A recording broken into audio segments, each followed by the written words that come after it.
Hello and welcome to the channel guys. मेरा नाम है शाहबाज और आप देख रहे हैं नोमैड शाहबाज यूट्यूब चैनल। तो आज की वीडियो में जो मैं डिस्कस करने वाला हूँ ये मेरे एक सब्सक्राइबर का क्वेरी है जो थोड़ा एक लंबा क्वेरी है। सो आई डिसाइडेड कि मैं इसके ऊपर एक वीडियो बनाऊंगा। भाई का नाम है दुर्गा दास। दुर्गा दास एक्चुअली एक बाइक खरीदने का प्लान कर रहा है। सो भाई ने मुझे लास्ट टाइम बोला था कि भाई को माइलेज जानना है कि सिटी में बजाज डोमिनार क्या एवरेज देती है। सो जो मैंने लास्ट वीडियो मैंने बनाया था मैंने दुर्गा दास के लिए ही बनाया था। तो हमको एवरेज जो मिला था वो 28 to 29 का सिटी एरिया में मिला था। लेकिन भाई ने मुझे कमेंट सेक्शन में और एक क्वेरी भेजा है जो मुझे लगा कि बहुत लोगों का ऐसा पोजीशन हो सकता है इंडिया में जो ट्रैवल करना चाहते हैं। सो आई थॉट कि इसके ऊपर हम वीडियो बनाएंगे और हम डिस्कस करेंगे सो दैट हमारा इंटरेक्शन इस वे में ज़्यादा बेटर होगा इंस्टेड ऑफ कि मैं कमेंट में आपको जवाब दूँ, क्योंकि बहुत बार कुछ लिखने से मैं क्या कन्वे करना चाह रहा हूँ आप उसको समझ नहीं पाओगे, ऐसा चांसेस होता है। तो दुर्गा दास भाई ने लिखा है कि to be honest I am still a student. I have to drop my father daily in morning for this job. So morning one way इनका 18 किलोमीटर्स का रनिंग है और इवनिंग जब फादर को पिकअप करके आएंगे तब इनका 18 किलोमीटर्स का रन है। सो उसको राउंड ऑफ करके he saying so total is like on an average is saying that 50 kilometre का एक एवरेज रन है भाई का डेली का।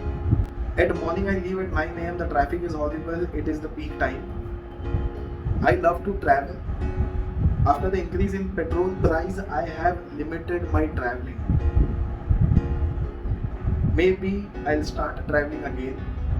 Next line में भाई ने लिखा है I'll not sell my FZS that I have now, so it will be my secondary bike. Mileage is worse in this bike. I'll do something to gain mileage somehow. तो भाई इसमें ना आपके बहुत सारे कंसर्न है। मैं एक एक कंसर्न को लेके हम लोग उसको क्लैरिफाई करने की कोशिश करेंगे। सबसे पहला कंसर्न है कि आप बोल रहे हो आप स्टूडेंट हो। सो अगर आप स्टूडेंट हो तो आई एज्यूम कि आपका कोई इनकम सोर्स खुद का नहीं है, you are dependent on your parents.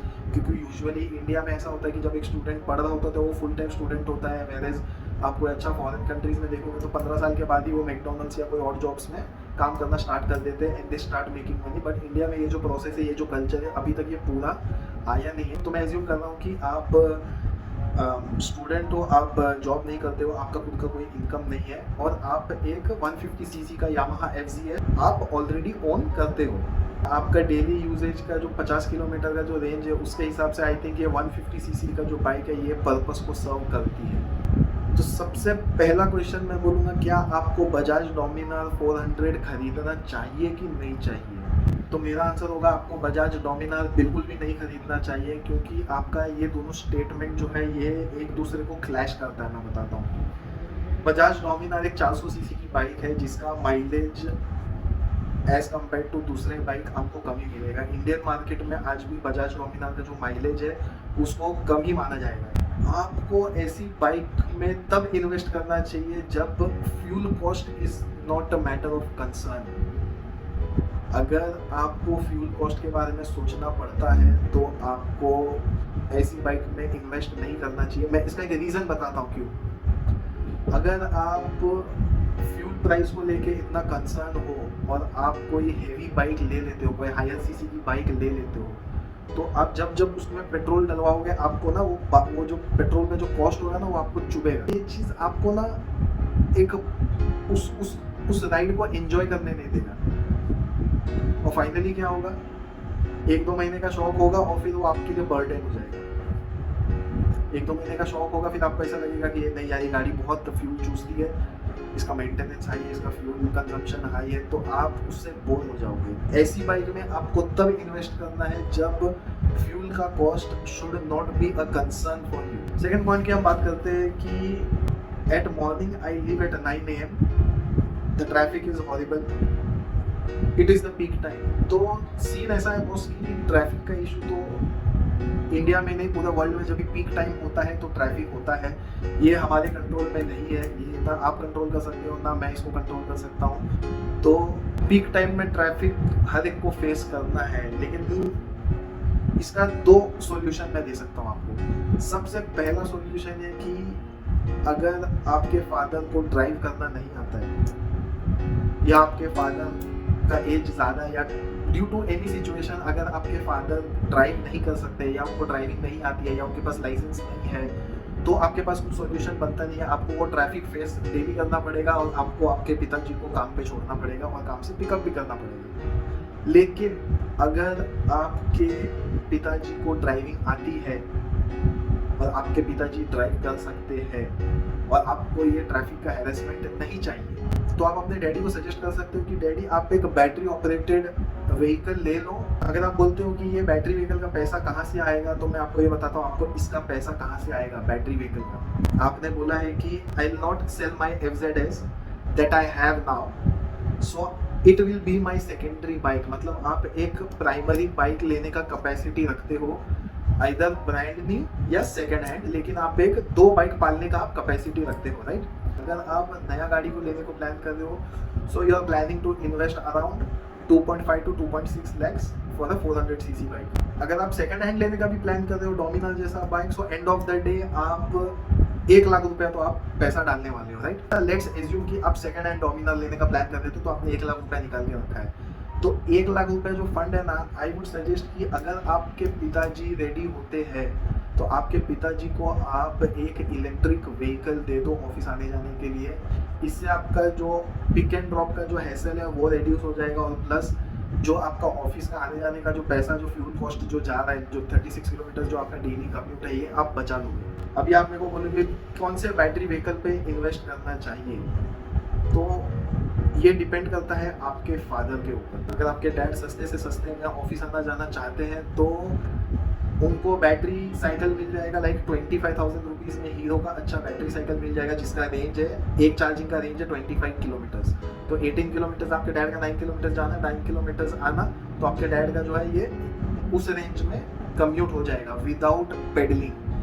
उनको पेडल यूज करने का जरूरत भी नहीं है, वो सिर्फ एक्सेलरेट करेंगे and go to his office. इसका एक कंडीशन है कि आपके पिताजी को पहले तो एक सेफ पार्किंग स्पेस चाहिए। अगर आपके डैडी को साइकिल लेना है तो ये मिनिमम पैसा आप स्पेंड कर सकते हो आपके डेली कम्यूट पे, जो आपके पिताजी को हेल्प करेगा, और ये आपको भी हेल्प करेगा। अगर आपको ट्रैफिक फेस नहीं करना है, आपको वो डेली का ट्रैफिक का हैसल नहीं चाहिए, so this is the solution. और कम से कम में आप मतलब 25,000 रुपीज़ में आप एक डेली कम्यूट आप खरीद सकते हो, and it is quite comfortable. अगर आपके डैड को साइकिल से नहीं जाना है तो आपके डैड को स्कूटर के भी ऑप्शंस बहुत अवेलेबल है, जो आपके डैड के लिए काफ़ी कंफर्टेबल होंगे। आई थिंक 18 किलोमीटर्स का commute is not at all a big issue. जो आपका ये ट्रैफिक का कंप्लेन है, ये आपका कॉल है कि आप इसको कैसा डील करना चाहोगे, क्योंकि ट्रैफिक का इशू कभी सॉल्व होने वाला है नहीं। लेकिन आपके पास 2 ऑप्शन है, या तो आप अपने फादर को ऑफिस ड्रॉप कर दो, या तो आप अपने फादर को एक ऑल्टरनेटिव, कंफर्टेबल ऑल्टरनेटिव प्रोवाइड कर दो, which according to me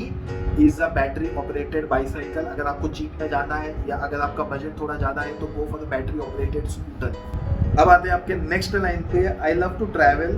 after the increase in petrol price I have limited the travelling, so maybe I will start travelling again. तो अगर अंकल साइकिल में मान जाते हैं तो वो 1 लाख रुपए को आप 25,000 रुपीज़ इन्वेस्ट कर सकते हो आपके डैड के कम्यूट के लिए। इससे आपका जो ट्रैफिक का कंप्लेन है वो सॉल्व हो जाएगा। आपके पास बचा 75,000 रुपीज़।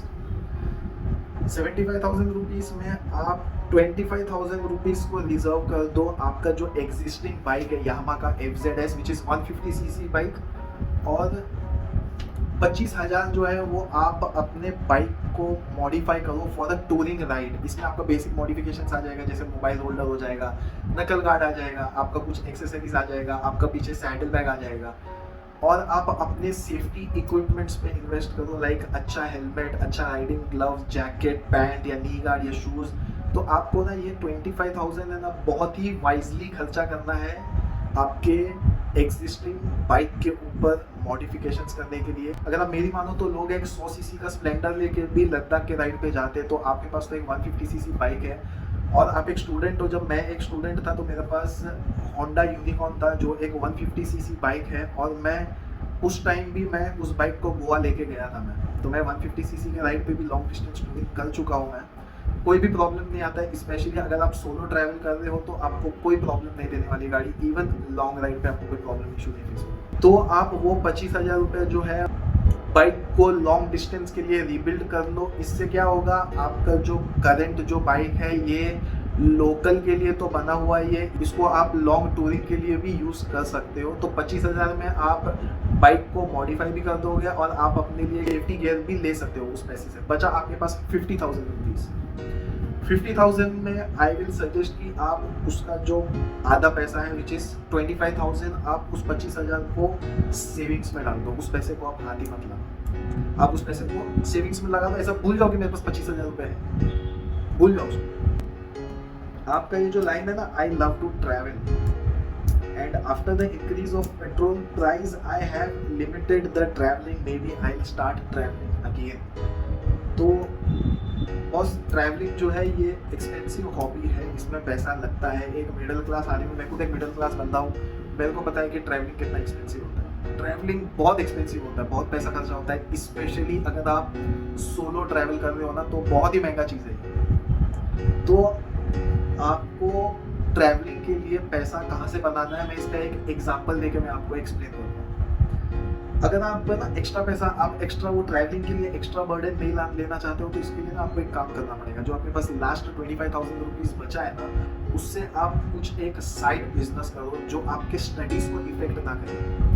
आपका स्टडी जो है ये प्राइमरी होना चाहिए और आपका ये सेकेंडरी बिजनेस जो है ना, ये आपका एक सोर्स ऑफ इनकम होना चाहिए। जो आपका ये ट्रैवल का जो पैशन है, ये जो ट्रैवलिंग का हॉबी है आपका, ये इस चीज़ को कंप्लीट कर सकता है। मैं बताता हूँ कैसे। आपको यूट्यूब में ना हज़ारों आइडिया मिल जाएंगे जहाँ पे आपको एक लो इन्वेस्टमेंट बिजनेस के आइडियाज़ मिलेंगे, 1000 के ऊपर आइडियाज़ मिल जाएंगे आपको यूट्यूब में। आप उसमें से अपना रिसर्च करो और उसमें से आप डिसाइड करो कि ये 25,000 रुपया मेरे को इस बिजनेस में इन्वेस्ट करना है और मैं इसके ऊपर पार्ट टाइम पूरा फोकस्ड अपना टाइम दूंगा। पहला मैं अपना पढ़ाई कर लूँगा और फिर मैं ये बिजनेस पे फोकस करूँगा। इसका मैं एक एग्जांपल देता हूँ, जैसे कि आप 25,000 रुपये इन्वेस्ट करके आप अमेज़ॉन सेलर बन जाओ। जस्ट मैं एक एग्जांपल दे रहा हूँ। अगर आप 2,000 रुपये भी प्रॉफिट निकाल लेते हो तो आपको 2,000 रुपये में आपको आज के रेट में, अगर मैं मुंबई का 110 लीटर फ्यूल प्राइस है 1 लीटर का, यामा FZS 150 सीसी का जो बाइक है, इसका कंपनी जो एवरेज क्लेम करती है वो है 45 किलोमीटर पर लीटर, 40 आप पकड़ के चलो। तो अगर आपकी बाइक 40 का माइलेज देती है तो आप 20 लीटर्स आप फ्यूल का जो है पैसा आप बना लेते हो और आप 20 लीटर्स फ्यूल में आप 800 किलोमीटर का राइड कर सकते हो 40 के एवरेज के हिसाब से। तो आई थिंक अगर आप पैसे को इन्वेस्ट करके उससे प्रॉफिट निकालना अगर आप सीख जाते हो तो पेट्रोल का जो प्राइस है आपके लिए कंसर्न नहीं होगा। और एक बात, अगर खुदा ना खास्ता आपका बिजनेस फेल हो जाता है, ट्रस्ट में आप जितना अपने सक्सेस से नहीं सीखोगे ना, आप अपने फेलियर से सीख लोगे। तो अगर आपका बिजनेस में 25,000 रुपये लॉस हो भी जाता है ना, तो आपको लॉन्ग रन में आप लाइफ में ना बहुत वैल्यूएबल लेसन सीख लोगे। और लाइफ में अगर आगे बढ़ना है तो आपको 25,000 रुपये इन्वेस्ट करने के लिए बिल्कुल भी सोचना नहीं चाहिए। सो लॉन्ग स्टोरी शॉर्ट, आपका ये कमेंट पढ़ने के बाद मैं एक चीज़ बोल सकता हूँ कि अगर आप 1 लाख रुपया बाइक में इन्वेस्ट कर देते हो तो आप उसको एंजॉय नहीं कर पाओगे एंड ऑफ द डे। लेकिन अगर आप वो 1 लाख रुपए को 4 हिस्से में अगर आप डिवाइड कर देते हो 25-25 हज़ार के, तो पहले 25,000 में आपने अपने फादर को एक चीप ऑप्शन में एक बैटरी व्हीकल प्रोवाइड कर दिया उनके आने जाने के लिए, जहाँ पे आपको जो आपका डेली ट्रैफिक का जो कंप्लेन था वो सॉल्व हो जाता है। सेकेंड 25,000 में आपने आपका जो एग्जिस्टिंग बाइक है उसको लॉन्ग टूरिंग के लिए मॉडिफाई भी कर दिया और आपका सेफ्टी गियर भी आ गया। इससे आपका जो पैशन जो आपका दिख रहा है ना, आई लव टू ट्रैवल, तो ये आपका 25,000 ना आपका ये पैशन को पूरा करने में हेल्प करेगा। अगर आपके पास एक टूरिंग बाइक होगा तो आप लॉन्ग डिस्टेंस ट्रैवल करने का सोचोगे। अगर आपके पास एक टूरिंग बाइक होगा नहीं तो आप कैसे सोचेंगे लॉन्ग डिस्टेंस ट्रैवल करने का। तो अगर आपका वो ट्रैवल का पैशन को आप पूरा करना चाहते हो तो वो आपको एग्जिस्टिंग बाइक से हो जाएगा, जहाँ पे सिर्फ 25,000 रुपीज़ लगा के आपका मॉडिफिकेशन भी हो गया गाड़ी लॉन्ग डिस्टेंस के लिए और आपका सेफ्टी गियर भी आ गया इसी पैसे में। तीसरा जो 25,000 है, आपने एक बैकअप अमाउंट सेव करके आपने रख दिया आपके इमरजेंसी के लिए, आपके सेफ्टी के लिए, व्हाटएवर इट इज। चौथा, आपने आपका खुद का बिजनेस भी स्टार्ट कर लिया और उससे जो भी थोड़ा प्रॉफिट आ रहा है आपको, कंसिडरिंग द वर्स्ट सिनेरियो, अगर आपको थोड़ा भी प्रॉफिट आ रहा है आप उस पैसे को अपने ट्रैवलिंग के लिए यूज़ कर सकते हो। अगर आप 6 महीने या साल भर में इतना प्रॉफिट बना लेते हो जहाँ पे आप एक अच्छा फंडिंग कर सकते हो अपने ट्रैवल के पैशन को पूरा करने के लिए, then I think this is the best option you have. तो फाइनली मैं बोलूँगा कि अगर आप बाइक लेते हो तो आपका कोई प्रॉब्लम सॉल्व नहीं होगा, लेकिन अगर आप इस 1 लाख रुपए को 4 हिस्से में अगर डिवाइड कर देते हो, आपके बहुत सारे इश्यूज जो है वो सॉल्व हो जाएंगे और आपका ट्रैवलिंग का जो पैशन है वो ईजी भी हो जाएगा, और सबसे इम्पोर्टेंट आप बिजनेस करना भी सीख लोगे। सबसे लास्ट लाइन में पढ़ूंगा, अभी आपने कहा है कि mileage is worse in this bike too, I will do something to gain mileage somehow. अगर आपकी गाड़ी पुअर माइलेज दे रही है तो आप कुछ बातों का ध्यान रखिए, आई एम श्योर कि आपका बाइक अच्छा माइलेज देगा। सबसे पहला पॉइंट है, आप रेगुलर सर्विसिंग कराओ बाइक को। अगर आप कहते हो कि आप बाइक को रेगुलर सर्विस करवा रहे हो फिर भी बाइक का जो परफॉर्मेंस है वो अच्छा नहीं है, देन आई पर्सनली बिलीव कि आपको अपना मैकेनिक चेंज कराना पड़ेगा, और आप मैकेनिक चेंज करवा के जो नेक्स्ट सर्विसिंग है वो आप खड़े होकर अपने आंखों के सामने कराओ। सेकेंड रीज़न हो सकता है आपको ज़रूरत हो सकता है इंजन फ्लश करने का, क्योंकि जब भी एक गाड़ी चलती रहती है there are plenty of reasons, आपके इंजन में एक स्लरी सब्सटेंस, एक स्लरी मटेरियल्स या स्लज फॉर्म हो सकता है। इंजन फ्लश कराने से ये होगा कि आपके इंजन में जहाँ जहाँ भी कचरा जमा हुआ है वो इंजन फ्लश के साथ वो ड्रेन कर देगा। इंजन फ्लश का जो प्रोसेस है ये ज़्यादा एक्सपेंसिव नहीं है, ये अराउंड 300 से 500 रुपये का प्रोसेस है, डिपेंडिंग अपॉन आप कौन से ब्रांड का फ्लश यूज़ कर रहे हो। तीसरा एडवाइस मैं देना चाहूँगा फॉर बेटर माइलेजेस, आप अपने गाड़ी का जो टायर प्रेशर है वो हमेशा मॉनिटर करते रहा करो। वंस इन 2 वीक्स आप उसको मॉनिटर करो, बिकॉज ये भी एक इम्पॉर्टेंट रोल प्ले करता है बाइक के माइलेज में। लास्ट में बोलना चाहूँगा कि अगर आपको माइलेज का इशू आ रहा है तो आप फ्यूल पंप चेंज करके देखो, क्योंकि बहुत सारे फ्यूल पंप होते हैं जहाँ का पेट्रोल अच्छा नहीं होता है, मिलावट पेट्रोल होता है। आई बिलीव कि आपको ये पॉइंट, ये फैक्टर भी हेल्प कर सकता है आपके इंजन को इम्प्रूव करने का। तो दुर्गादास भाई, आई एज्यूम कि मैंने आपके क्वेश्चन को एक सिंप्लीफाइड आंसर दे दिया हो, मैंने आपकी प्रॉब्लम को कुछ हद तक सॉल्व करने की कोशिश की हो। अगर आप लोगों को भी कुछ इशू है गाड़ी से रिलेटेड या कुछ भी इशू है तो make sure to comment down below. आज के वीडियो को करेंगे इधर ही the end if you like today's video make sure to give it a thumbs up and subscribe to my channel for more new videos. Until then this is Shabash Khan signing off, see you next time, bye bye.